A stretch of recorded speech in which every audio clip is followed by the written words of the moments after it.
Some stories stay with you longer than others. This one has stayed with me most of my life. My grandfather told it first. Sitting on his porch in the evenings when the light went soft and the crickets started up. He heard it from his father, who knew a timberman out in Colorado back in the 1880s. Whether every word is true, I cannot say. But the bones of it are real, the kind of real that matters.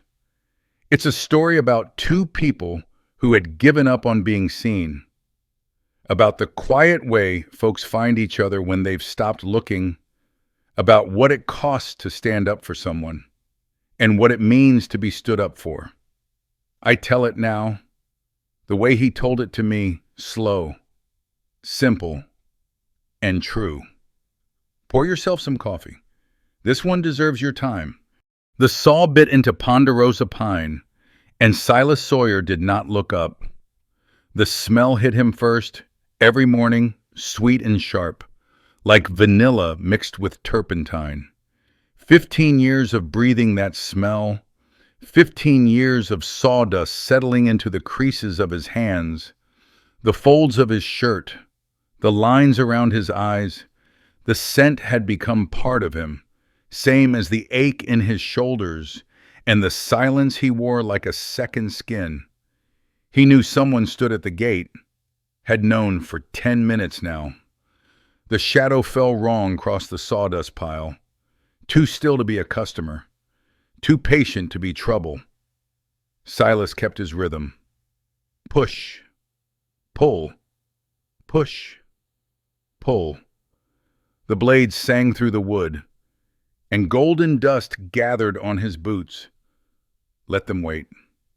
The afternoon sun pressed warm against his back. A jay called twice from the pines and went quiet. Somewhere down the road, a dog barked, then stopped. The world felt held, like the moment before a thunderclap. The shadow moved. Footsteps crossed the yard light, deliberate, coming through the gate without invitation. Silas pulled the saw free, straightened his back, feeling the vertebrae pop one by one, turned. A woman stood 10 paces away. She was thin, not starving thin, but worn down the way a person gets after walking too many miles on too little food.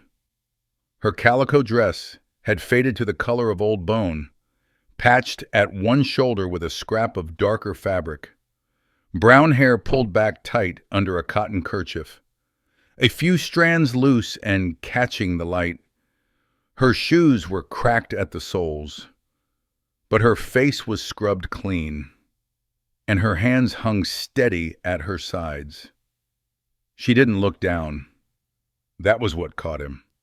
Beggars looked down, drifters looked around, sizing up what they could take. This woman looked straight at him and waited, like she had all the time in the world and meant to use it. Help you with something. His voice came out rough, rusty from 3 days without use. You need help. Silas wiped his hands on his trousers. Sawdust fell away in little clouds. No. You didn't ask what I can do. Don't need to ask. This ain't work for a woman. She didn't flinch, didn't argue.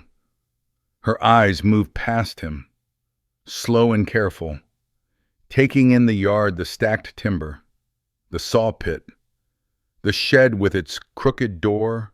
They stopped on the corner where his ledger book sat under a layer of dust thick as felt. Something shifted in her face. Recognition. Maybe understanding. Those books, she said. Who keeps them? The question hung in the air between them. Silas felt the back of his neck go hot. The truth was simple and shameful. He could sign his name, count his money, puzzle out the words that mattered most. But the ledgers had gone untouched since Martha passed, and the timber buyers from Denver had started asking questions he couldn't answer. Last month, one of them had looked at his records and laughed, not mean, just surprised, the way you'd laugh at a dog trying to walk on its hind legs. "I can write," the woman said. Her voice was flat, matter of fact, like she was stating the weather. "I can figure numbers. I can keep records clean enough for any bank in the territory." "That's so. That's so." Silas studied her hands. Not soft she'd done work. Real work. But not rough the way farm women's hands got. Cracked and red from lye soap and hard dirt. These hands had calluses at the fingertips. The kind that came from holding a pen, from turning pages, from years of careful, patient work with paper and ink. "Who are you, Pearl?" No last name, no explanation, just the single word, dropped like a stone into still water. Pearl, who, just Pearl, her jaw tightened. Just a fraction. "I'll work 1 week, no wages, just a meal and a dry place to sleep. If I'm no use to you, I'll leave and you'll never see me again." Silas looked at her a long moment. The light was shifting now, going gold and soft, the way it did before sunset. Behind her, the timber stacks threw long shadows across the yard. A breeze came through, carrying the smell of pine pitch and wood smoke from somewhere down the valley. She stood there waiting, not pleading, not pushing, just waiting. Like someone who'd heard no so many times, she'd learned to outlast it. Something stirred in his chest, something he didn't want to name and wasn't ready to examine. "Shed's got a corner," he heard himself say. "Roof, don't leak much." She nodded. Once. No smile, no gratitude spilling over into words. "I'll need to see those books tonight, to know where things stand." Silas picked up his saw. "Suit yourself." He turned back to the timber and heard her footsteps moving away steady, unhurried, crossing toward the shed like she'd walked this ground 100 times before, like she already belonged. The saw bit into wood. Push, pull, push, pull. But the rhythm had changed. Something was off by half a beat, like a clock that had lost its true time. The silence he'd built so carefully around himself, 15 years of silence. Thick as cabin walls had cracked somewhere, and he could feel the draft coming through. He didn't know what he'd let in, but standing there in the fading light, sawdust settling on his shoulders, the smell of fresh-cut pine sharp in his nose. Silas Sawyer had the sudden, certain feeling that his life had just split in two, the part that came before this moment, and whatever came after. If you're out there listening tonight, I'd be glad to know where this story finds you. They say good company makes any tale worth telling. And I reckon that's true enough. Morning came cold and sharp. Frost clung to the woodpile, glittering like sugar in the early light. Silas stood at the sorting bins, breath hanging white in the air. He pointed at the timber stacked along the fence. "Sort by size, large over there, small here. Don't mix them up." Pearl nodded. Same dress as yesterday. Same kerchief. Her fingers had gone red from the chill. But she didn't complain. Didn't say much of anything. Silas walked away. Let her figure it out on her own. By noon, she'd quit. They always did. He spent the morning at the saw pit, working a cedar log into planks. The rhythm came easy: push, pull, push. Pull the blade, singing its familiar song. Sawdust piled up around his boots, smelling sweet and sharp. He didn't look toward the fence. Didn't need to. The sun climbed higher. His stomach growled. He set down the saw and walked back. Pearl had finished. The wood stood in neat rows, large, medium, small, cleaner than he'd have managed himself. But that wasn't what stopped him cold. A separate pile sat off to the side, 7 logs, each marked with a black X in charcoal. "What's this?" Pearl straightened up, brushing sawdust from her skirt. "Bad wood. Bad how. Looks fine to me." Cracked inside, Silas picked up the nearest log, turned it over in his hands. The bark was smooth, the grain tight, no warping, no visible damage. He'd have sold this without a second thought. He carried it to the chopping block, hefted his broadaxe 5 pounds of iron, worn smooth at the handle. The blade came down hard, and the log split clean. A crack ran through the heartwood, hidden deep, invisible from outside. His throat tightened. He split the second log. Cracked. Third. Cracked. All 7. 30 years he'd worked timber. 30 years. And he couldn't see what this woman spotted in a single morning. "Where'd you learn that?" "Didn't learn it." Pearl wiped her hands on her apron. "I just see." "See? What exactly?" She was quiet a moment. Her eyes moved to the split wood, to the dark flaw running through its center like a buried wound. When wood gets hurt, it hides the damage, buries it deep where nobody can find it. She looked up at him. "Folks do the same." Silas didn't answer. But that night, he moved a wool blanket into the shed, set a candle on the crate beside her bedroll. He told himself it was practical. Winter coming, cold nights ahead. He didn't let himself wonder why his hands trembled as he struck the match. The shed door hung crooked on its hinges. Silas had meant to fix it for months, years, maybe. But there was always timber to cut, orders to fill, work that paid better than carpentry on his own property. Now, with Pearl using the shed, the drafts coming through that gap seemed worth addressing.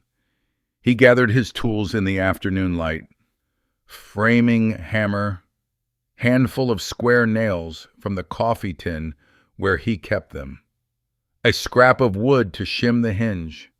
Simple work, the kind a man could do without thinking.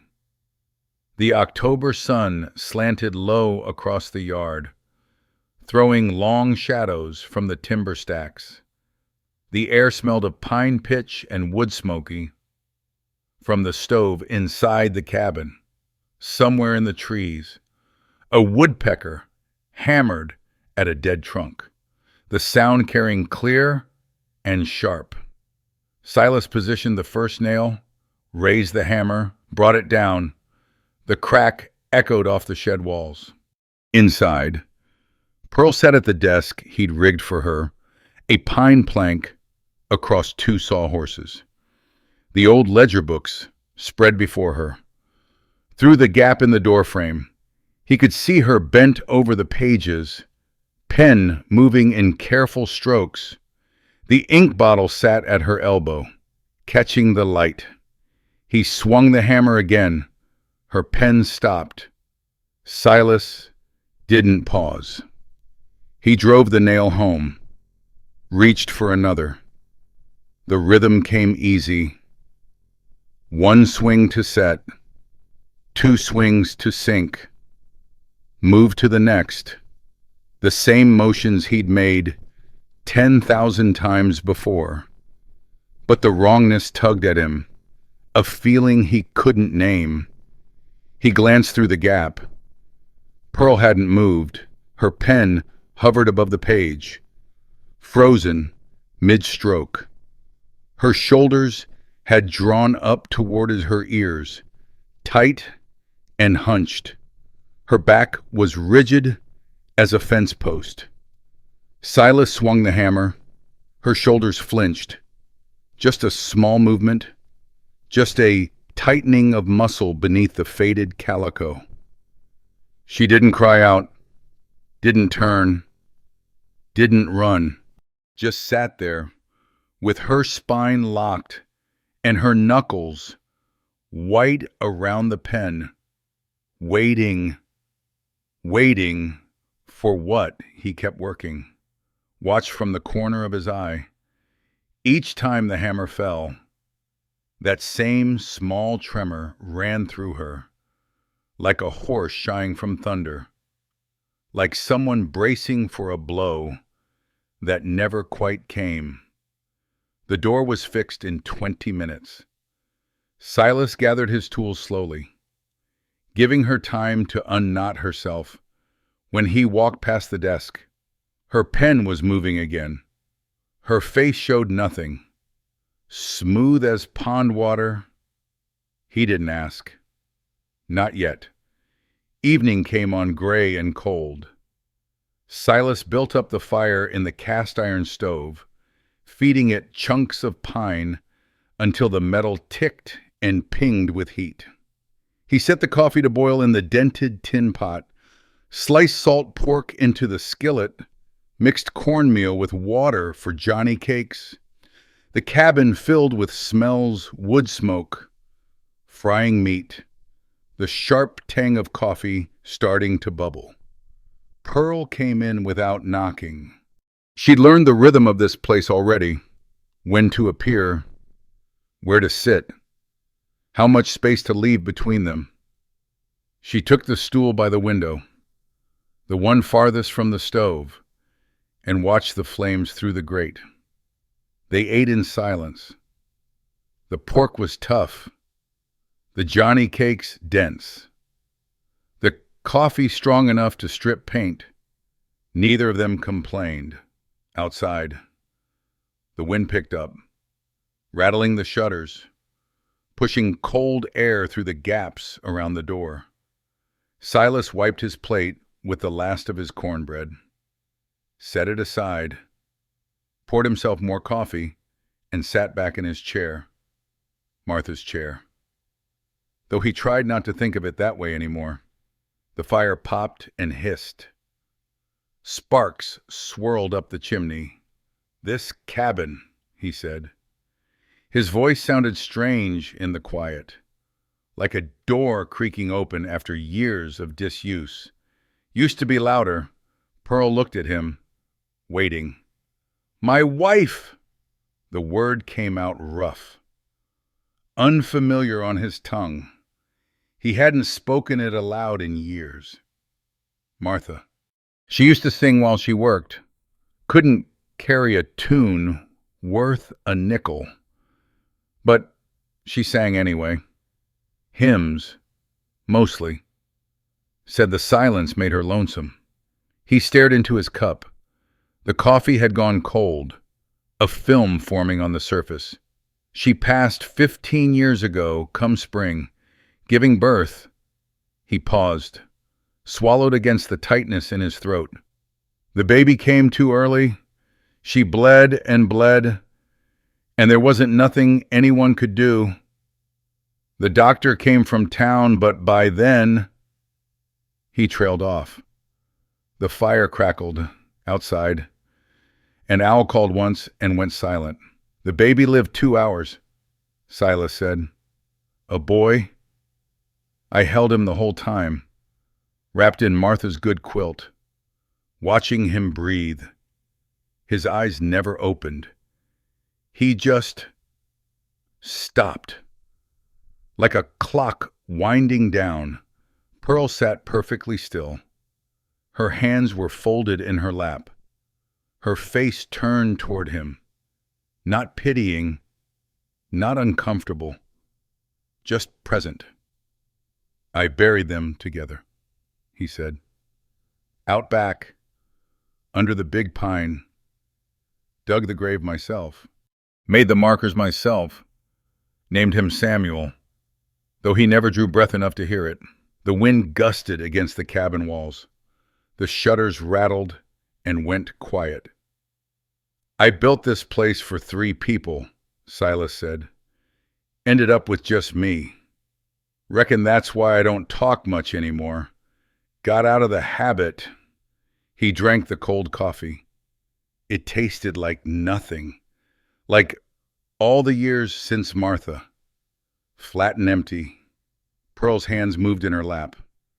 She looked down at them, then back at the fire. "You ever hear an auction hammer?" she asked. Silas shook his head. "It's not like a regular hammer." Her voice was flat. Quiet. Stripped of everything but the words themselves. Smaller. Faster. "They call it a gavel. The auctioneer brings it down. And that's it. Done. Sold. One hit, and everything changes." She paused. The fire popped. "That's how they sell cattle," she said. "Horses, land, furniture from dead men's houses." Her jaw tightened. "People," the word hung between them. "My father ran a general store in Kansas," Pearl said. "Little place in a little town. He was a good man, honest, trusted folks to pay when they could." She shook her head slowly. "Too trusting. When he died, he owed $150 to a man named Cobb, Mr. Harlan Cobb, from Denver." She said the name like it tasted of ashes. "Cobb came to collect 2 weeks after the funeral. I was 16. No mother she'd passed when I was small. No kin to speak of. Just me and a store full of goods that didn't add up to half what my father owed." Silas set down his cup. "Cobb said I could work off the debt, sign a paper, spend 10 years in his household, and the slate would be clean." Pearl's voice didn't waver. "They held a hearing, called it a debt sale. The judge brought his gavel down 3 times. And I belonged to someone else. You were 16. 16. Silas repeated the word, letting it sit there between them. A girl, standing in a courthouse, a hammer falling. A life sold for $150. "He didn't beat me," Pearl said. "Never raised a hand. But I wasn't a person to him. I was a line in a ledger, an asset, property to be used until the debt was paid." She looked at Silas directly. Her eyes were dry as bone. "I worked 8 years, cooking, cleaning, keeping his books, learning everything about his business, every debt he bought, every family he squeezed. And when I knew enough, I walked out the door and didn't look back. Ran. She didn't flinch from the word. 4 years ago. Been moving ever since. Working where I can. Staying ahead. The fire burned low. The cabin had grown cold around the edges. Heat pooling near the stove while the corners filled with shadow. Silas reached for the coffee pot. Poured what was left into her cup. The liquid steamed in the chill air. Dark and bitter. He didn't say he was sorry. Didn't say it would be all right. Those words meant nothing, and they both knew it. "This Cobb," he said. "He's still looking." Pearl's hands tightened around the cup. Her knuckles went white. "He's always looking." 2 weeks settled into rhythm. Silas woke before dawn. Same as always. built the fire, set coffee to boil in the tin pot, the ground swirling dark in the water. By the time the sky turned gray along the eastern ridgeline, Pearl was up too, folding her blanket in the corner of the shed, splashing water on her face from the barrel outside, her breath hanging white in the October chill. They didn't talk much in the mornings. Didn't need to. He handed her a cup of coffee. Black and bitter the way he made it. She took it without complaint. They stood in the cold air, watching the light come up over the mountains, waiting for enough brightness to work. The silence between them had changed. It wasn't the heavy, pressing silence of strangers anymore. It was the quiet of people who had run out of small talk and found they didn't miss it. Silas worked the saw, Pearl sorted timber, marked the flawed pieces, kept the ledgers in her careful hand. In the evenings, she showed him the numbers, how many board feet they'd cut, what prices the Denver buyers were paying, which accounts had gone too long unpaid. He listened, nodded, followed her finger across the columns. The figures made more sense now than they ever had in Martha's time. The yard looked different. Neat stacks where there'd been chaos. Labels chalked on the sorting bins. A system where before there'd been only habit and guesswork. Old Miller from the general store came by for fence posts and stayed an extra 10 minutes, looking around with his eyebrows raised. The carpenter from town ordered twice as usual. Word was getting out. Sawyer's timber was reliable now. No hidden cracks, no surprises 6 months down the line. Silas didn't say thank you. The words felt wrong in his mouth, too formal for what was happening between them, but he started making coffee for two instead of one. Started leaving a tallow candle burning in the shed when he went to bed, so she wouldn't have to fumble in the dark. The candle smelled of rendered fat, sharp and animal, but it threw good light. Small things. The kind Martha would have noticed. One morning, Pearl called him over to the sorting area. She stood beside a fresh-cut log, her hand resting flat on its bark. "Come here." Silas set down his PV hook, walked over, stood beside her, close enough to catch the faint scent of lye soap on her skin. "Put your hand here." She pointed to a spot on the log. He placed his palm against the wood. Cool. Rough. The same as every log he'd touched in 30 years of working timber. "Feel anything, and wood, keep it there." She moved his fingers, pressing them harder against the bark. "Now here." She guided his hand 6 inches to the left. Silas frowned. "It's warmer." That's where the sap settled. The tree held on there, right until the end. Pearl pulled her hand back. When you cut a tree, it doesn't die all at once. Parts keep living. The sap keeps moving. If you know where to feel, you can tell how fresh the cut is, how strong the wood will be. Silas stared at his hand. 30 years. 30 years of cutting and hauling and stacking, and he'd never once thought about the wood being warm or cold. It was just material, just something to shape and sell. "How do you know this?" Pearl shrugged. "Don't know how. Just feel it." She picked up a smaller piece from the pile. "Try this one. Tell me if it's good or bad." Silas took the wood, turned it in his hands, pressed his palms against the grain the way she'd shown him. He closed his eyes, trying to feel what she felt. Nothing. Just wood. Just the same rough bark he'd handled 10,000 times. "Well, good." He opened his eyes. I think. Pearl took it from him, ran her fingers along the surface, shook her head. Rot starting in the center. Give it another month, and it'll be sawdust. She tossed it onto the discard pile. Silas picked up another piece, tried again, concentrated until his jaw ached. This one. Good. Pearl checked it. Bad. Beetle tracks under the bark.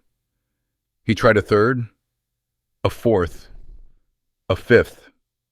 Wrong every time. His chest went tight. Not anger. Exactly. Something older and heavier. The weight of a man who'd built his whole life on one skill and just discovered he'd been doing it half blind. 30 years, he muttered. 30 years, and I can't tell beetle damage from sound timber. Pearl looked at him. Her mouth twitched. And then, for the first time since she'd walked through his gate, she laughed. Not a big laugh. Not mocking. Just a quick, surprised sound, like she'd forgotten she knew how. Her hand came up to cover her mouth, and her eyes creased at the corners. Silas stared at her. I'm sorry, she said. I shouldn't. No. He heard his own voice, rough and strange. No. It's, been a while since anyone laughed here, and the moment stretched between them. Pearl's hand dropped from her mouth. Her smile faded slow, like embers, cooling. You're not bad at this, she said. You just never had anyone show you. Ain't got your eyes. I reckon. Maybe not. She picked up another log, held it out to him. But you've got hands that know wood. 30 years of knowing. That counts for something. He took the log, felt its weight, its texture, the rough places where the bark had started to pull away. Try again, she said. Don't think about good or bad. Just feel. What's the wood telling you? Silas closed his eyes. The morning sun warmed his back through his shirt. The smell of pine pitch hung thick in the air, sweet and sharp. A jay called from the trees. The breeze carried wood smoke from the cabin, where the fire had burned down to coals. He let his fingers move over the surface. Slow, patient, not looking for flaws, just feeling there, a slight give under his thumb. A softness where there should have been resistance. This spot, he said, something's wrong here. He opened his eyes. Pearl was watching him. That small, private smile had come back. See, she said. You can learn. Silas looked at the log in his hands, at the spot where his fingers rested. He couldn't see anything wrong. The wood looked solid, healthy, worth good money to the right buyer, but he'd felt it for the first time in 30 years. He'd felt what she felt. He set the log on the discard pile. Again, he said. They worked through the morning that way. Pearl handed him logs. Silas closed his eyes and searched with his fingertips for the secrets hiding inside. He was wrong more than he was right. But the gap was narrowing. By noon, he was guessing true 1 time in 3. Not bad, Pearl said. For a beginner. Beginner? Silas snorted. I was cutting timber before you were born. Cutting, yes. She wiped her hands on her apron. Seeing? No, there's a difference. He wanted to argue. Couldn't find the words. She was right. and they both knew it. The noon sun beat down on the yard. Sawdust glittered in the light. Pearl walked toward the shed to fetch the ledgers for the afternoon accounts. Silas watched her go, the straight line of her back, the way she stepped careful around the wood shavings, the slight hitch in her stride she tried to hide when she thought no one was looking. He thought about Martha, about the hymns she used to sing, about how the cabin had felt full even when it was just the two of them. This was different. Pearl wasn't Martha, wasn't trying to be, but the emptiness had shifted. It wasn't hollow anymore, just quiet. He turned back to his work, reached for the saw, positioned it against a fresh log. The sound of hooves stopped him. A buggy was coming up the road. Black lacquer, catching the sun. 2 horses, well-fed and glossy, the kind of rig that costs more than most men made in a year. Silas set down his saw. In the doorway of the shed, Pearl had gone still. Her face was white as bone. Her hands gripped the doorframe hard enough to splinter. She knew that buggy. The buggy rolled to a stop 10 feet from the gate. Dust settled on its polished black sides, dulling the lacquer finish. The horses stood quiet in their traces, well-trained, their coats gleaming with the kind of health that came from good feed and regular grooming. These weren't working animals, Van. These were show horses, meant to impress. A man stepped down. He was perhaps 55, maybe 60, tall and lean in the way of men who ate well, but never lifted anything heavier than a pen. His vest was charcoal gray, buttoned tight over a white shirt that had probably never seen a washboard. His boots shone like they'd been polished that morning. And when he moved, Silas caught the glint of a silver watch chain across his chest. The man looked around the yard. His eyes moved slow and careful over the stacked timber, the saw pit, the shed with its newly repaired door, taking inventory, adding figures in his head. Then his gaze found Pearl. He smiled. It was a small smile, controlled. The kind a man gives when he opens a drawer and finds something he thought he'd lost. "Well," he said, "there you are." Pearl didn't move. Her fingers stayed locked on the doorframe, white-knuckled, trembling. Her breath came shallow and quick, visible in the cold air.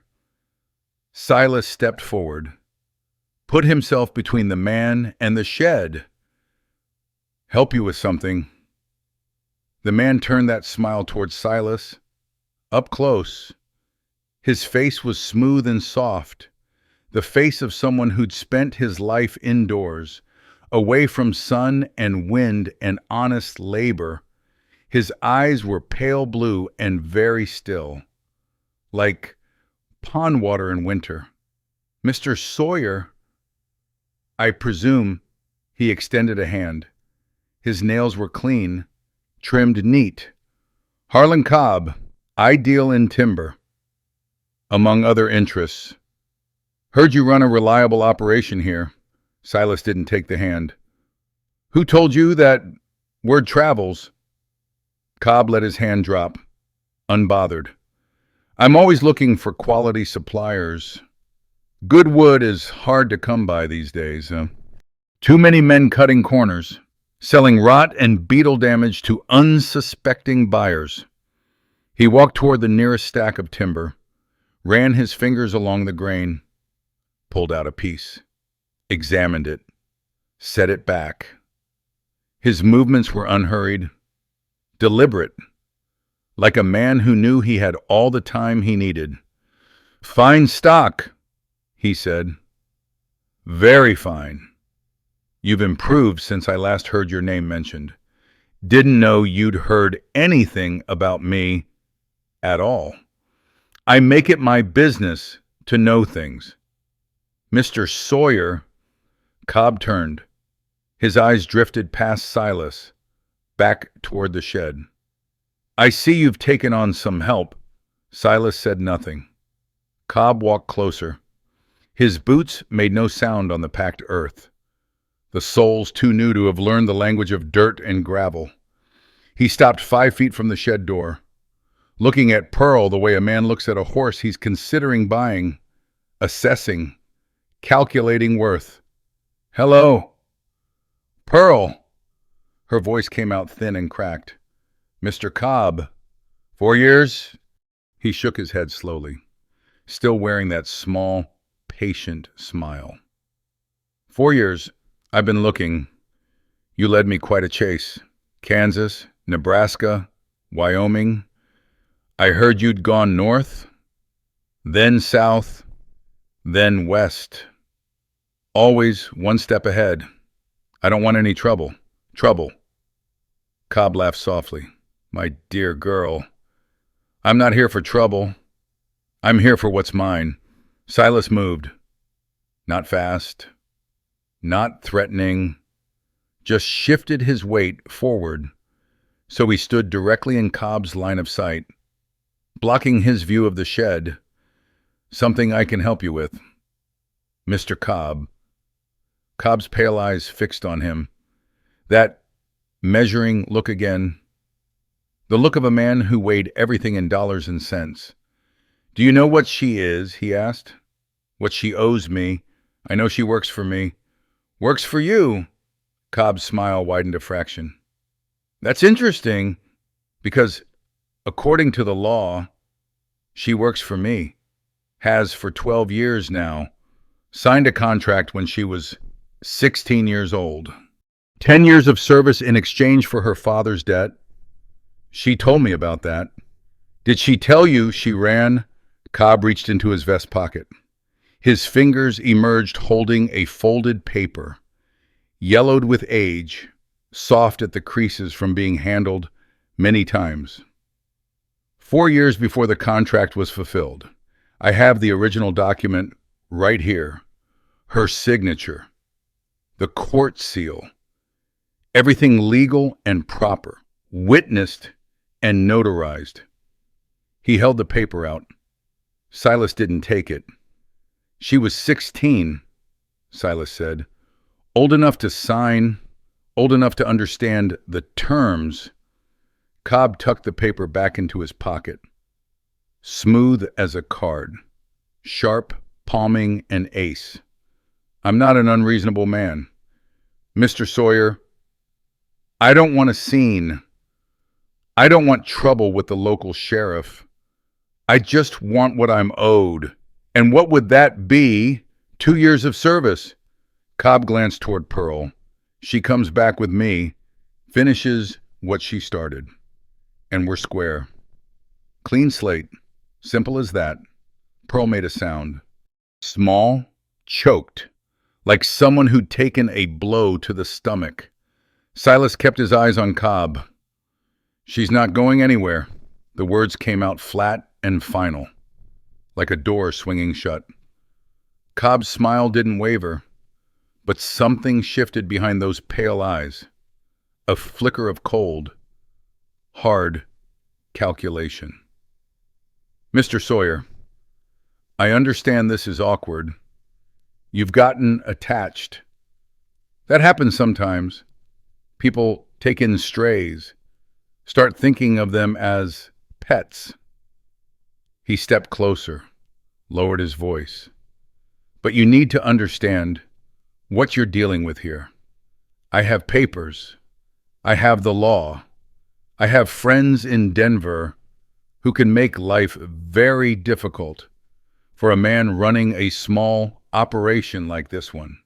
Is that a threat? It's a fact?" Cobb spread his hands, palms up. "I'm trying to be civil. Handle this like reasonable men. But if you force my hand, then force it. Cobb went still. "This is my land," Silas said. His voice was quiet, steady, hard as iron. "My timber, my yard. You're standing on my property, making threats against me and mine.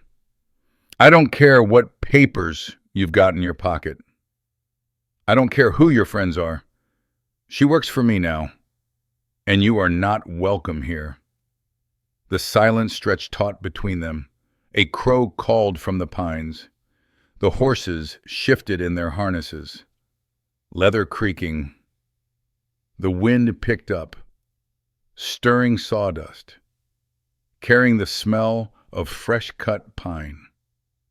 Cobb's jaw tightened. His pale eyes went flat and hard, all the false warmth draining away like water through sand. "You're making a mistake. Wouldn't be my first. This isn't over, Mr. Sawyer. It's over when I say it's over." Silas pointed toward the gate. "You know the way out." For a long moment, Cobb didn't move. His eyes went from Silas to Pearl and back again, calculating, weighing options. Then he straightened his vest, adjusted his beaver felt hat. That smooth, patient smile slid back into place, but it didn't reach his eyes anymore. "All right," he said. "Have it your way. For now." He turned and walked back toward the buggy, climbed up onto the seat, took the reins in his soft, clean hands. "Think it over," he called back. "I'll return in 1 week. With a lawyer? With the sheriff, if necessary." He shook his head slowly. "A woman isn't worth losing everything you've built. Mr. Sawyer, not this woman, not any woman." He flicked the reins. The horses stepped forward. The buggy rolled back down the road, black lacquer catching the afternoon light, wheels crunching on gravel. Silas watched until it disappeared around the bend in the road. Then he let out a breath he hadn't known he was holding. Behind him, Pearl's footsteps were soft on the packed earth. She stopped beside him, close, but not touching. "You shouldn't have done that." "Probably not. He'll come back. With papers. With the law." "Probably will." Her voice cracked. "I should leave. Tonight. Before he—" "No." She looked at him. Her face was pale, her eyes red-rimmed. "He's right," she said. "I'm not worth it. I'm not worth losing your land, your business, everything you've—" "Stop." The word came out harder than he meant. Silas took a breath, forced his shoulders to relax. "You're not going anywhere," he said. "Not tonight. Not tomorrow. We'll figure this out." "How?" Silas looked out at the yard, at the timber he'd spent 15 years stacking, at the cabin he'd built for a family that never came to be. "I don't know yet," he said. "But I know one thing." "What's that?" He turned to face her. "How much was your father's debt?" Pearl's brow furrowed. $150. "Why?" Silas nodded slowly. His mind was turning now, adding figures, counting years. And Cobb said 2 years of service. "What's that worth in cash? You figure—" "I don't know. Maybe $200 with interest and fees and whatever else he'd tack on. $200. Silas thought about the box under his bed, the one he hadn't opened in years, the one where he'd put every spare dollar since Martha died, because there was nothing left worth spending money on. He'd never counted it, never wanted to know. But tonight, he would... Midnight came cold and black. Silas lay in his bed, staring at the ceiling, listening to the wind push through the pines outside his window. The boards creaked overhead. The fire had burned down to coals, and the cabin held only the memory of warmth. Sleep wouldn't come. Every time he closed his eyes, he saw Cobb's face, that smooth, patient smile, those pale blue eyes, flat as river stones, a sound from outside, soft, careful, the scrape of the shed door against its frame. Silas sat up, pulled on his boots without lacing them, grabbed his coat from the hook and stepped out into the yard. The moon was half full, throwing silver light across the timber stacks. Frost glittered on the sawdust piles like scattered salt. His breath hung white in the air as he crossed toward the shed, boots crunching on the frozen ground. The door stood open. Pearl was inside, kneeling beside her bedroll. A small bundle sat at her feet, her spare dress, a tortoiseshell comb, the leather journal she used for keeping accounts. She was wrapping them in the wool blanket he'd given her, her movements quick and quiet. She didn't hear him in the doorway. Going somewhere. Pearl's hands went still. She didn't turn around. "I have to," she said. "You know I do. Do I? He'll come back?" Her voice was flat, stripped of everything but the bare words. "With lawyers? With the sheriff?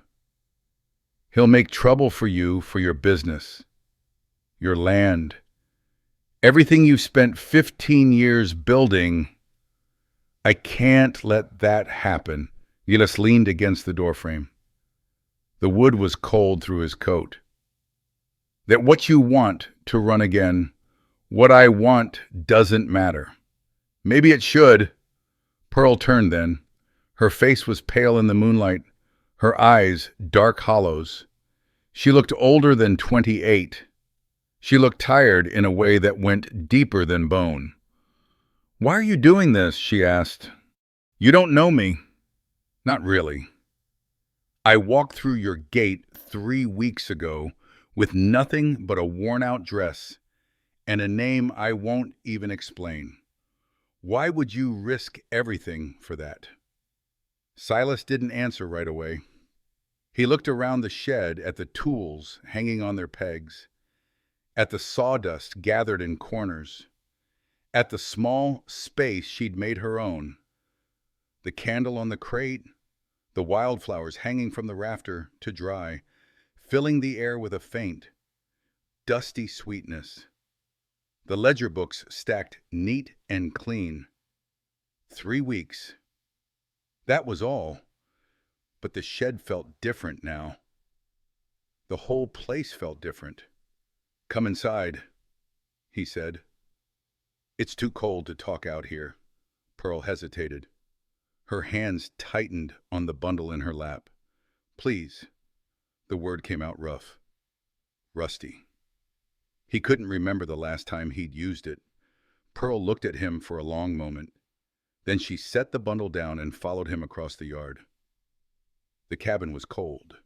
Silas built up the fire, feeding it kindling until the flames caught, then adding split pine that popped and hissed as the sap heated.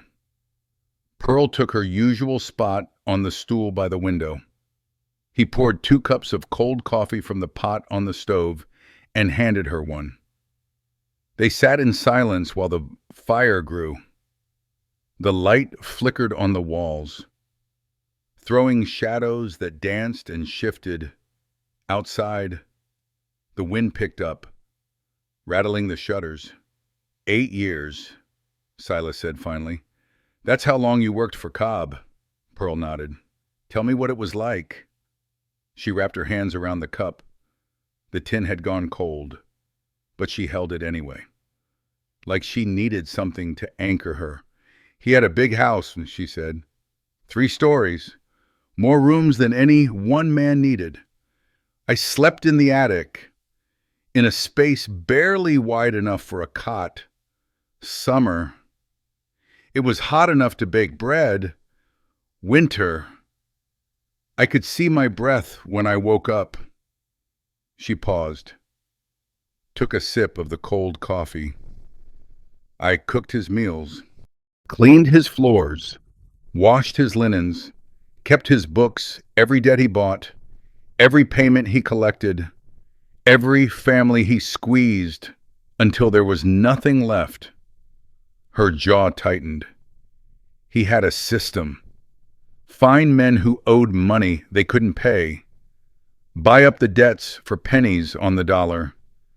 Then show up with papers and lawyers and wasiki, everything, farms, shops, homes people had lived in for generations.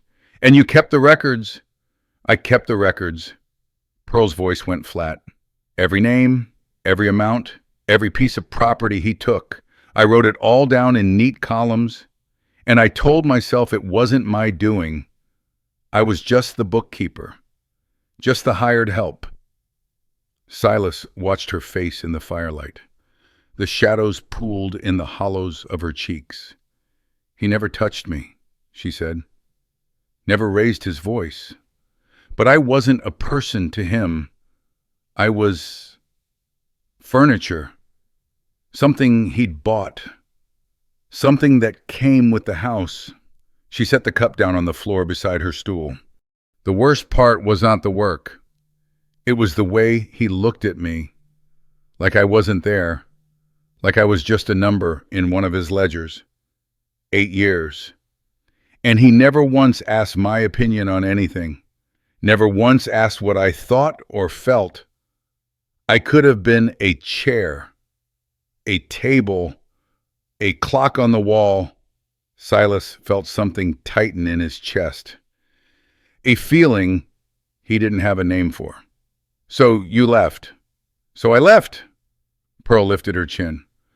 One night while he was in Denver on business, I took my papers, birth certificate, my father's death notice, a few things that were mine, and I walked out the door.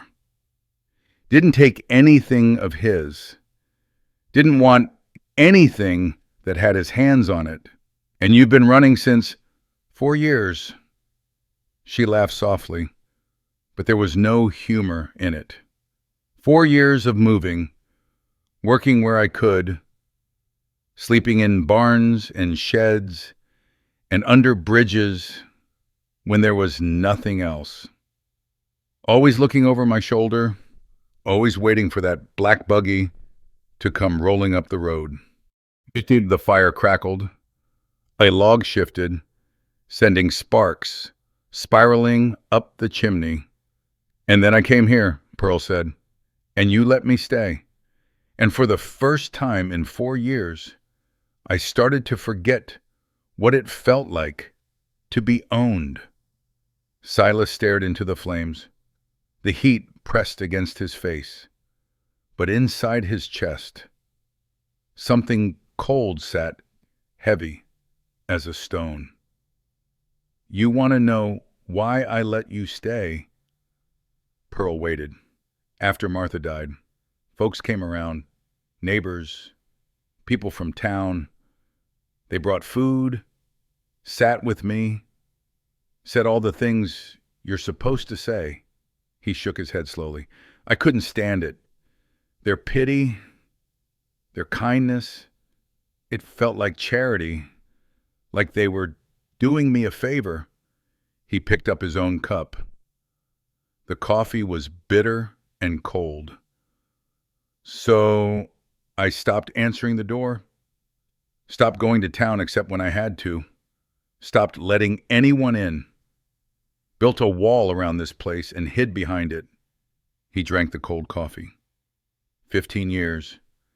15 years of telling myself it was easier that way, safer, but it wasn't. No, Silas set the cup down. It was just lonely. He looked at her across the small space between them. At the woman who'd walked through his gate with nothing but a name and a willingness to work. When you showed up that first day, I was going to turn you away, same as everyone else. But you didn't beg, didn't plead, didn't ask for charity. He paused. You asked for work, asked to earn your place. And that made a difference. It made all the difference. He leaned forward, elbows on his knees. Everyone else who came to that gate wanted something from me. A handout, a favor, something for nothing. You just wanted a chance to prove you were worth something. Pearl's breath caught. I've been telling myself for 15 years that I'm not worth the trouble, Silas said. That nobody would want to stay here even if I let them. That I'm just an old man with a pile of wood and nothing to offer. He met her eyes. And then you came along and showed me what it looks like when someone refuses to believe that about themselves. When someone keeps fighting for their own worth, even when the whole world keeps trying to take it away. The fire popped. The wind gusted against the cabin walls. That's why I'm doing this, Silas said. Because you reminded me what it feels like to matter. And I'll be hanged if I let Cobb take that away from either of us.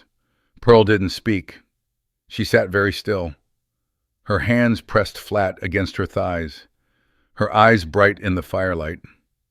Then, slowly, she reached into the pocket of her dress. Her fingers emerged holding a small object. She held it out to him, a ring, tarnished silver, set with a small blue stone that caught the light. Simple, old, worn smooth at the edges from years of handling. My mother's, she said. Only thing I have left of her. I've carried it for 12 years, waiting for something. I didn't know what. She pressed it into his palm. Keep it, she said, as collateral, so you know I'm not running. Silas looked at the ring, at the worn silver, at the blue stone flickering in the firelight. I don't need collateral. I know. Pearl's voice was steady. But I need you to have it. I need something of mine to stay here. Even if I can't. Closed his fingers around the ring. The metal was warm from her hand. You're staying, he said. Both of you. Pearl didn't answer, but when she rose to go back to the shed, she left the bundle behind, and outside, unseen by either of them, the first flakes of snow began to fall. The sky went dark at 3 in the afternoon. Silas looked up from the saw pit, squinting at the clouds rolling in from the northwest. They were the color of bruises, purple and black, and swollen with snow. The wind had shifted in the last hour, coming down cold off the peaks, carrying the sharp smell of ice. This wasn't right. The big storms usually held off until November. It was still October. They should have had another 2 weeks at least.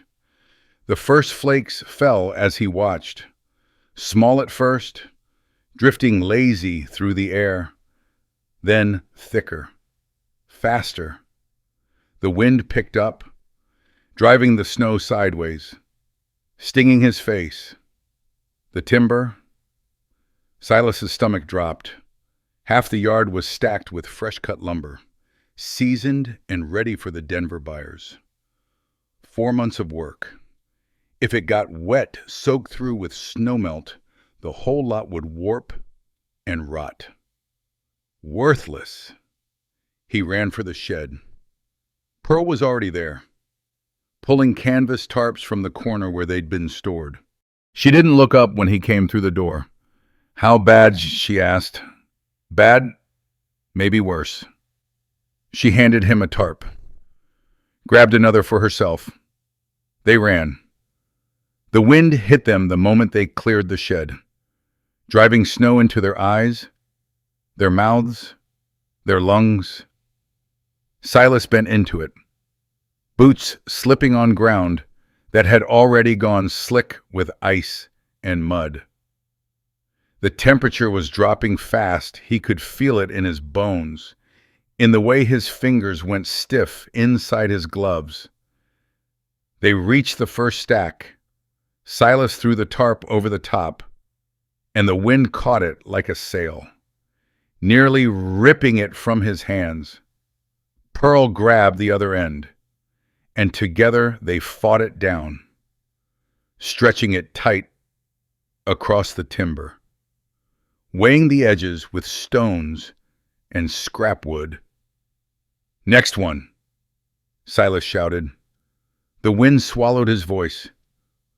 Pearl was already moving. They worked without speaking, falling into a rhythm that needed no words. Silas hauled tarps. Pearl secured the edges. When the canvas ran out, they used old blankets, flour sacks, anything that would keep the snow off the wood. The storm screamed around them, driving ice into every gap in their clothing, turning the yard into a white blur. An hour passed. 2. The light faded until they were working by feel alone. Hands numb, faces raw from the cold. Silas's boot caught on something, a root, a frozen rut in the ground. His feet went out from under him, and he went down hard, landing on his side in the mud. The cold hit him like a fist. Icy water soaked through his coat, his shirt and his long johns. He tried to push himself up, but his hands sank into the muck, and he slipped again, going down face first this time. The mud was in his mouth, in his eyes, in his ears. He could taste it cold and gritty, like swallowing the earth itself. For a moment, he just lay there, 52 years old, face down in the mud, too tired to get up, too tired to care. This was what he'd become. An old man lying in the dirt, watching everything he'd built wash away. Hands grabbed his coat, pulled. Get up, Pearl's voice, sharp and close.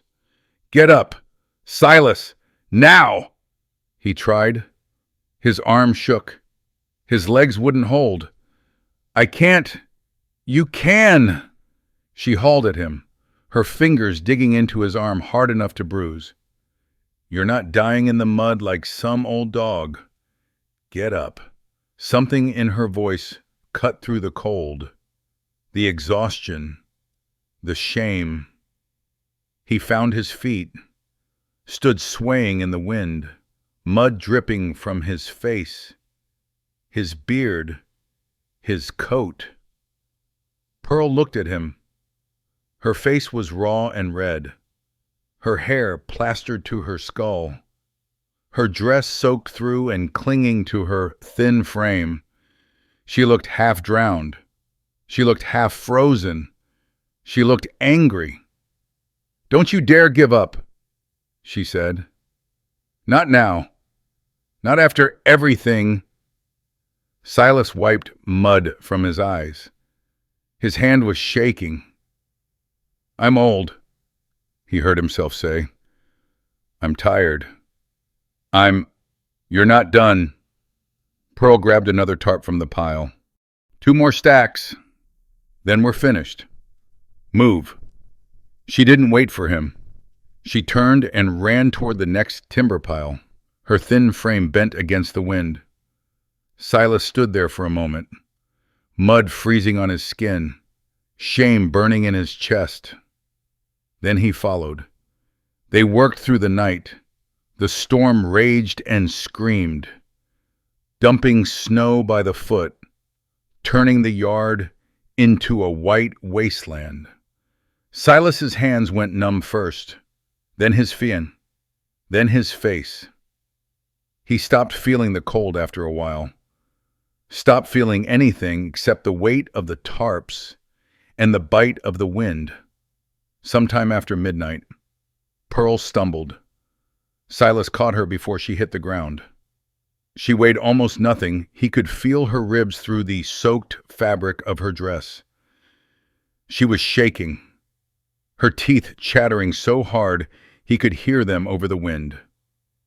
"Inside," he said. "Now.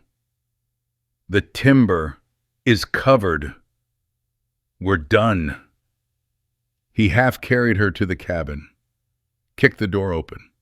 The fire had burned down to coals, and the room was cold, but it was out of the wind, out of the snow. He set her on the chair by the stove and fed wood into the firebox until the flames caught and climbed.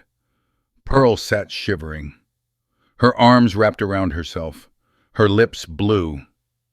Silas stripped off his frozen coat. His shirt underneath was soaked through, but he left it.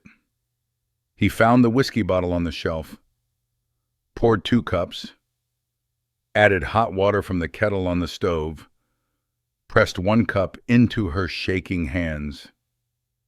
"Drink." She drank. He watched the color start to come back into her face. He sat down across from her. The fire crackled between them. Outside, the wind still howled. But the worst had passed. The snow was falling straight now, soft and quiet. 80%, Pearl said finally. Her voice was hoarse. "Maybe more. We saved most of it." Silas nodded. His hands were still shaking. He wrapped them around the warm cup. "You fell," Pearl said. "I noticed. You were going to stay down." He didn't answer. "I've seen men do that," she said. "Give up in the middle of something hard. Decide it's easier to lie there than keep fighting." She looked at him across the fire. "I didn't take you for that kind." Silas stared into his cup. The whiskey was warm in his throat, but the shame still burned colder. "I'm 52 years old," he said. "I've been alone for 15 years. Sometimes a man forgets what he's fighting for." Pearl was quiet for a moment. The fire popped and hissed. "I pulled you up," she said. "You did. So now we're even." Silas looked at her, at the woman who'd been ready to run that morning, who'd stayed, who'd worked beside him through the worst storm in years, half frozen and bone-tired, and still had enough fire left to drag an old man out of the mud. "No," he said. "We're not by a long shot." Pearl smiled. It was a small smile, tired and worn at the edges, but real. "Then I guess you'll have to stick around long enough to make it up to me." Outside, the snow kept falling. Inside, the fire burned warm. They sat together in the quiet. 2 people who'd been strangers a month ago, who'd fought a storm together, who'd pulled each other up from the mud. It wasn't much, but it was a start. And in the morning, when the snow stopped and the sun came out, Silas would pull the wooden box from under his bed and start counting. 1 week after the storm, the black buggy came back. Silas saw it from the cabin porch, where he stood nursing a cup of coffee in the cold morning air. The snow had melted in patches, leaving the yard a patchwork of white and brown. The timber stacks stood intact beneath their canvas covers, saved by a night of desperate work. The buggy rolled slow up the road, its wheels cutting dark tracks through the slush. Two men this time, Cobb in his gray vest and beaver hat, and another shorter, rounder, clutching a leather satchel with brass buckles. A lawyer. Had to be. Silas set down his coffee, walked out into the yard. Pearl emerged from the shed. She'd seen the buggy too. Her face had gone pale, but she didn't run. She walked to stand beside him, close enough that he could hear her breathing short, shallow, fast. "I counted the money," Silas said quietly. $214. Pearl's head turned. "What, 15 years of savings. Every penny I didn't spend." And he kept his eyes on the approaching buggy. "It's enough." "Silas, you can't." "I can." The buggy stopped at the gate. Cobb climbed down first, then the lawyer. They walked through the gate together. Cobb in front, the round man struggling to keep up. "Mr. Sawyer?" Cobb's smile was the same as before, smooth, patient, cold. "I told you I'd return, so you did. This is Mr. Fletcher. From Fletcher and Associates in Denver." Cobb gestured at the lawyer. "He's reviewed all the relevant documents. Everything is in order." Fletcher opened his satchel. His hands were soft and pink, his nails trimmed neat. He pulled out a sheaf of papers and began to read in a thin, reedy voice. The original debt contract, signed by William Whitmore in April of 1871, $150 plus accrued interest.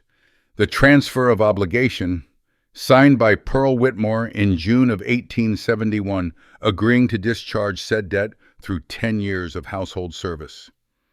He held up the papers. Silas could see the yellowed edges, the faded ink, the official seal at the bottom.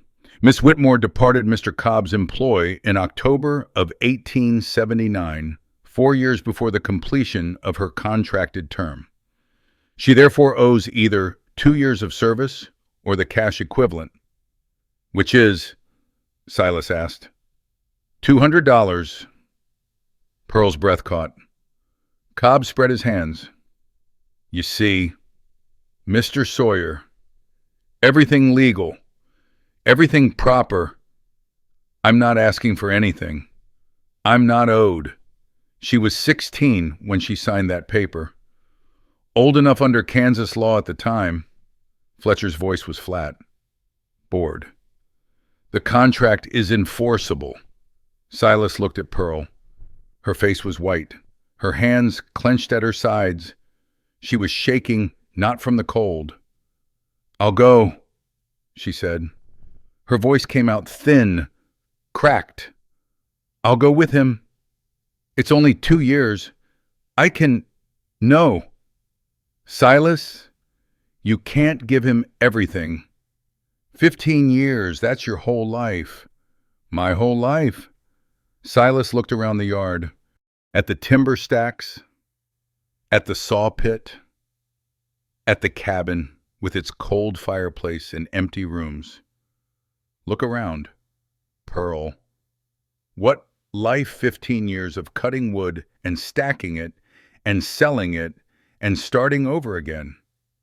15 years of eating alone and sleeping alone and talking to nobody but myself." He turned back to Cobb. $200.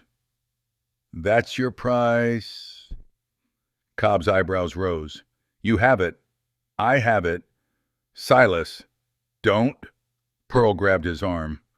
Her fingers dug in hard.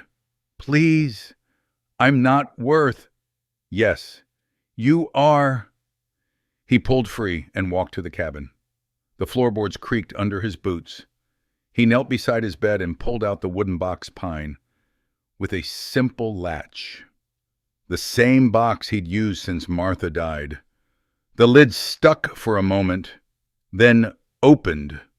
The money lay inside in neat stacks, gold coins on the bottom, heavy and cold. Bills on top, worn soft from years of handling. He counted out $200, coin by coin, bill by bill, left $14 in the box, closed the lid. When he walked back outside, Cobb was waiting with that patient smile. Silas held out the money. $200 for the contract and all claims against her. Cobb looked at the money, at Silas, at Pearl, standing pale and trembling by the shed. "Well," he said slowly, "I didn't expect this. Take it or leave it." Cobb reached out. His soft, clean fingers closed around the coins and bills. He counted them carefully, methodically, the way a man counts money he's earned through years of practice. 200 exactly. He tucked the money into his vest, reached into his pocket and pulled out the contract, the yellowed papers, the faded signatures, the official seal. He held them out to Silas. "The debt is discharged. She's free." Silas took the papers.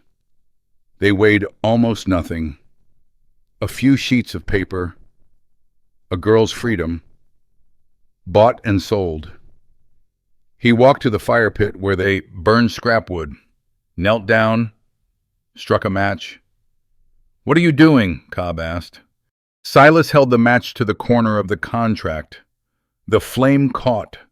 The paper curled and blackened. Smoke rising thin and gray into the cold air. He fed the fire piece by piece. The debt contract, the transfer of obligation, the court seal and the lawyer's signature. All of it turning to ash. Drifting up and scattering on the wind. Pearl made a sound behind him. A sob, maybe, or a laugh. He couldn't tell. Silas stood, watched the last of the papers burn to nothing. "We're done," he said. Cobb stood very still. His pale eyes moved from the ashes to Silas, to Pearl, and back again.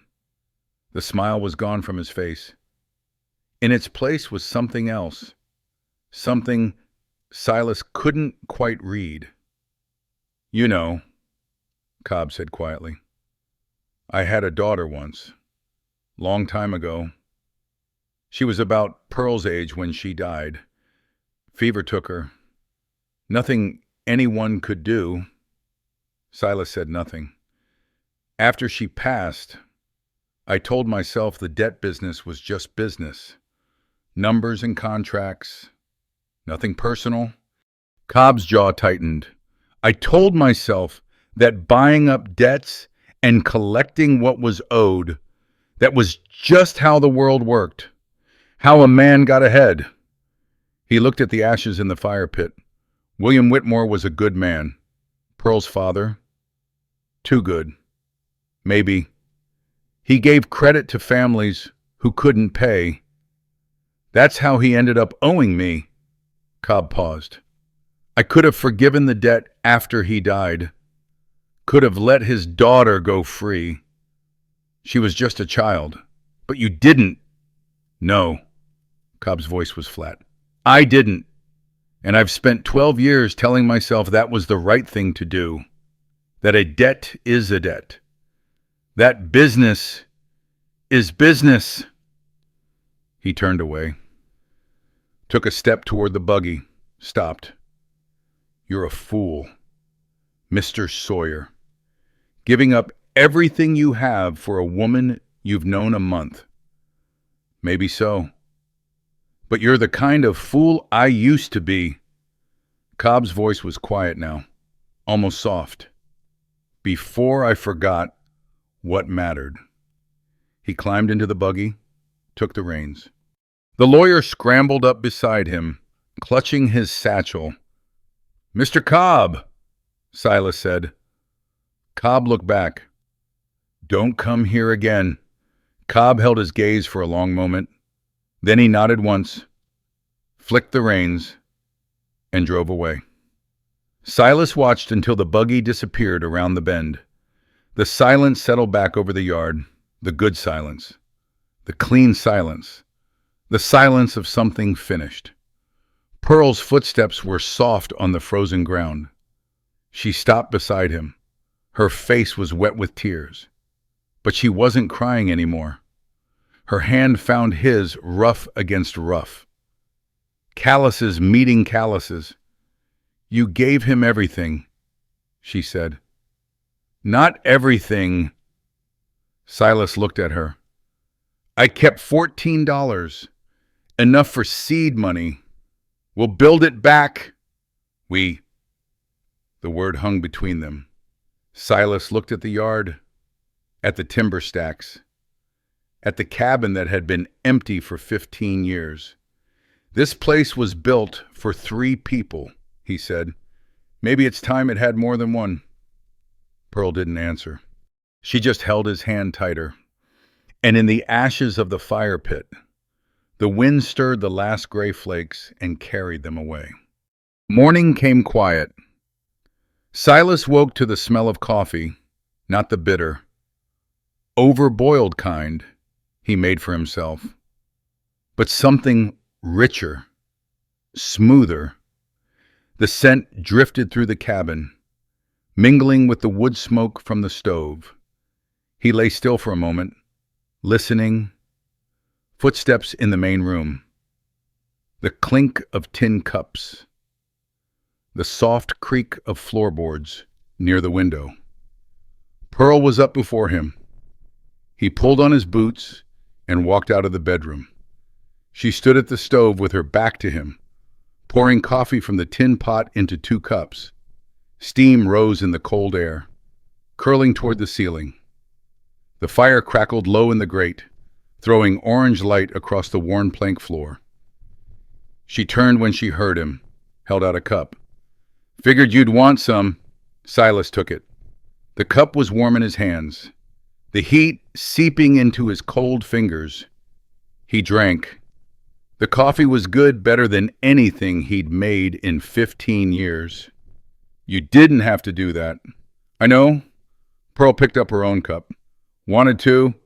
And they stood in the quiet, drinking coffee, watching the light grow stronger through the frost-covered window. The yard outside was white and silver, the timber stacks dusted with fresh snow, the bare aspens standing like bones against the pale morning sky. The weight that had pressed on Silas's chest for the past week, the past month, the past 15 years had lifted. The air felt different, cleaner, like the world had been washed and hung out to dry. He finished his cup, set it on the table. "Come outside, Fan," he said. "Want to show you something." Pearl followed him into the yard. The cold bit at their faces, turned their breath to white clouds. Frost crunched under their boots as they walked past the sorting bins, past the saw pit, past the covered timber stacks, to the far corner of the property where a stand of young pines grew thick and green against the older forest. Silas stopped, looked around. "This is where I was going to build," he said, "when Martha was alive. We had plans, a real house, not just a cabin, 2 stories, a porch facing east to catch the morning sun, rooms for children." Pearl stood beside him, her arms wrapped around herself against the cold. "What happened?" "She died. The plans died with her." He kicked at a frozen clump of snow. "I never touched this spot again." Just let the pines grow in. He turned to face her. I want to build it now. Pearl's eyes widened. Build what? The house? The one we planned. He gestured at the clearing.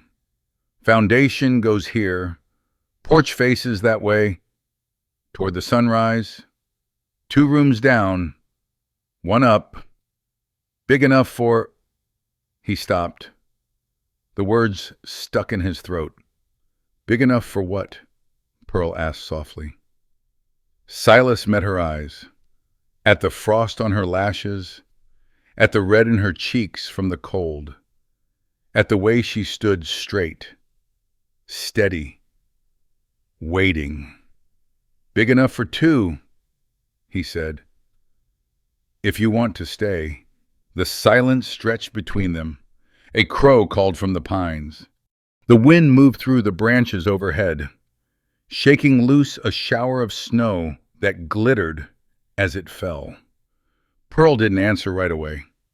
She walked to the center of the clearing, turned in a slow circle, looking at the trees, the sky, the mountains rising blue and white in the distance. I've never had a house, Viti. Bias, she said. Not since my father died. Just rooms, corners, places to sleep until I had to move on. This wouldn't be like that. No. She turned back to him. It wouldn't. She walked to where he stood, stopped close enough that he could see the pulse in her throat. You're asking me to stay, she said. Not just for now, for good. I'm asking, why? Silas looked at the clearing, at the snow lying white and clean on the ground, at the place where a house could stand. Because I'm tired of building things that don't matter, he said. Tired of stacking timber for other people's homes. Tired of watching my work go out the gate and never come back. He paused. I want to build something that stays, something that means something, and I don't want to do it alone. Pearl was quiet for a long moment. Her breath hung white in the cold air. Show me where the porch goes, she said. They spent the morning marking out the foundation. Silas used stakes and string to lay out the corners, measuring by eye and feel the way his father had taught him. Pearl fetched stones from the creek bed, carrying them 2 at a time in her apron. Her thin frame bent under the weight. The work was slow, hard. The ground was frozen solid, and every stake had to be driven with a mallet, the impacts ringing out sharp and clear in the cold air. But neither of them complained. They moved together, finding a rhythm without words. The way they'd learned to work during the storm, by noon. The outline of the house lay marked in the clearing. 4 corners, a rectangle of string, the beginning of something. Silas stood back to look at it. His breath came hard, and sweat had frozen in his beard despite the cold. Not much yet, he said. It's a start. Pearl wiped her hands on her apron. That's more than I've had in a long time. They ate a cold lunch in the cabin biscuits, salt pork, the last of the morning coffee. Then Silas went to the shed and came back with an armload of lumber. 4x4s, cut and seasoned, ready for framing. Brought these up last spring, he said. Figured I'd find a use for them eventually.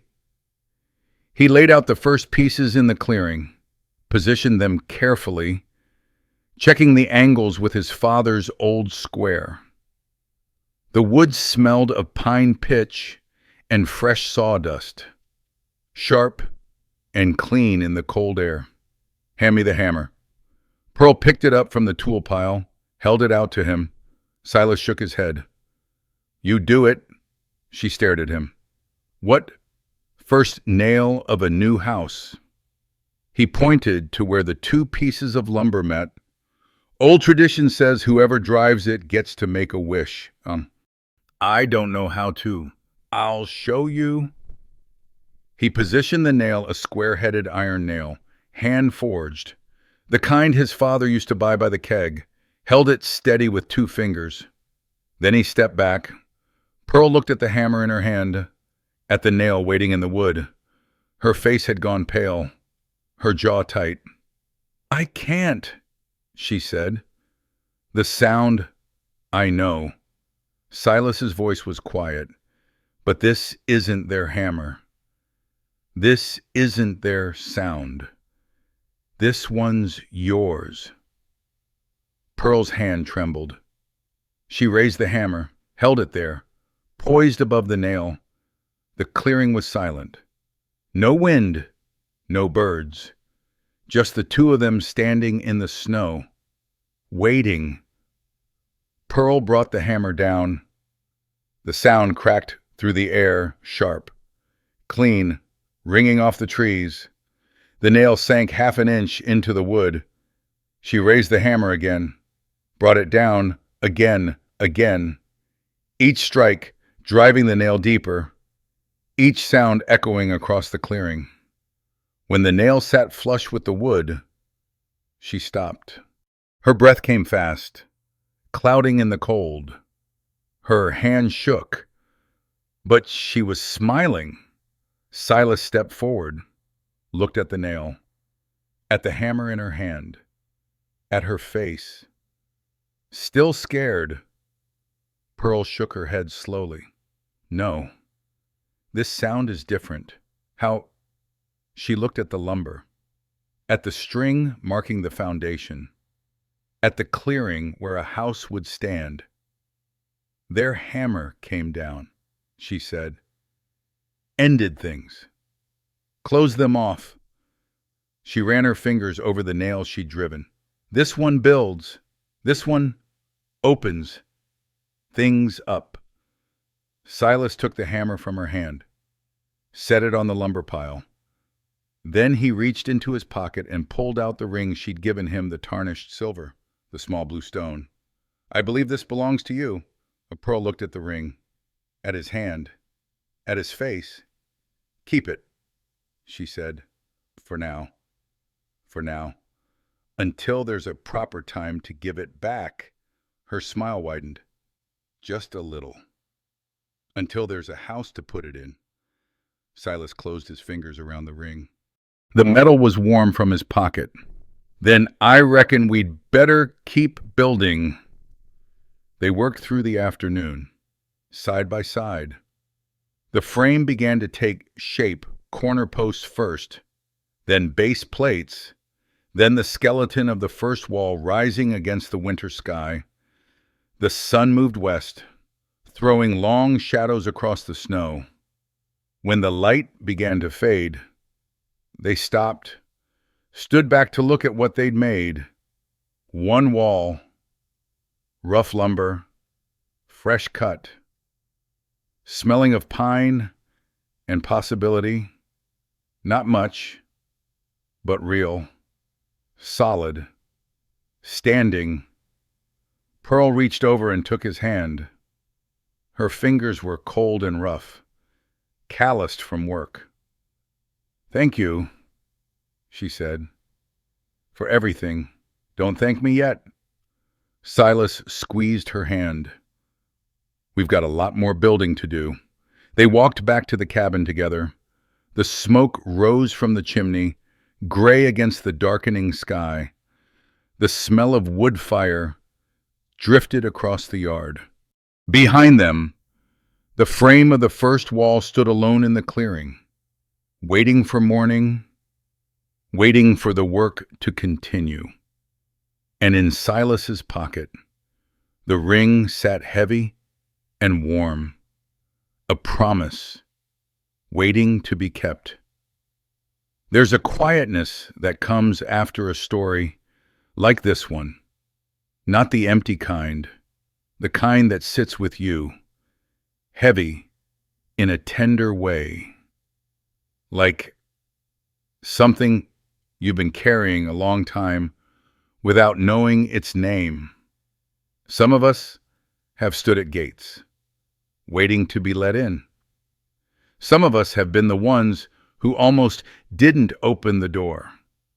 Many of us know what it feels like to be measured, weighed, found wanting by people who never bothered to look beneath the surface. And perhaps you know, too, what it means to be seen, truly seen by someone who had no reason to look twice. We don't always get to choose when that happens. We don't always understand why. It's all right if something in this story stirred up old dust. It's okay to let it settle where it will, where it not everything needs to be fixed or figured out. Some things just need a witness. Some feelings are allowed to rest without being resolved. The fire burns low, the night grows quiet, and that's enough. Thank you for staying until the end. Thank you for listening.